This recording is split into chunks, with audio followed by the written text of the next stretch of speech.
3 HOA thugs punched my wife on our own property. They thought I was just a quiet guy mowing lawns.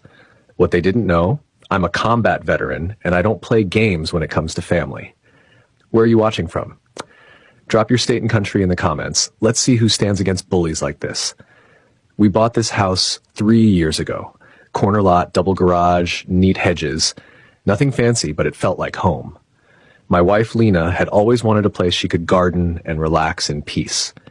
We picked this street because it was quiet, respectful, a neighborhood where people waved but kept to themselves. I'm not the type who brags about my service. I did 12 years, infantry, and left with my fair share of stories, injuries, and medals.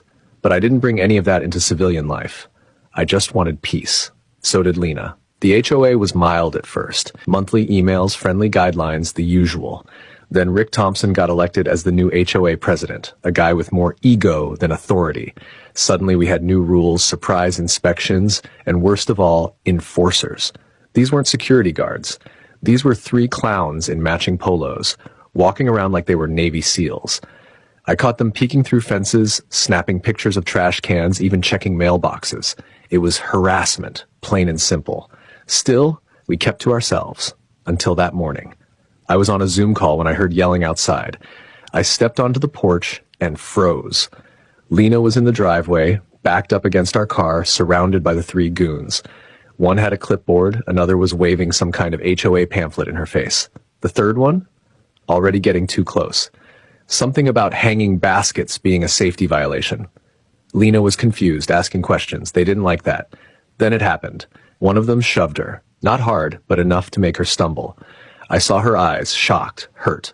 I dropped my phone, and I walked down that porch like I was back in Fallujah. "Sir, back away from the scene," one of them barked, trying to play cop. "Scene? Buddy, you just made one. Wrong wife, wrong driveway, wrong damn veteran." I didn't raise my voice, didn't posture, just walked right up to them, calm and focused. "Step away from my wife," I said, quiet but solid. The clipboard guy chuckled, acting tough. "Sir, this is official HOA enforcement. She was uncooperative and..." Before he finished that sentence, I caught his wrist mid-gesture and twisted just enough to make him drop the clipboard. He yelped. The second guy stepped in, big chest, puffed up ego. "You just assaulted an HOA officer." That was the last thing he said before my elbow met his chin. He dropped like a bag of tools. Lena screamed my name, not out of fear, but warning. The third guy was behind me, swinging. I ducked, pivoted, and drove my knee into his ribs. He collapsed, gasping for air like a fish out of water. These weren't trained men.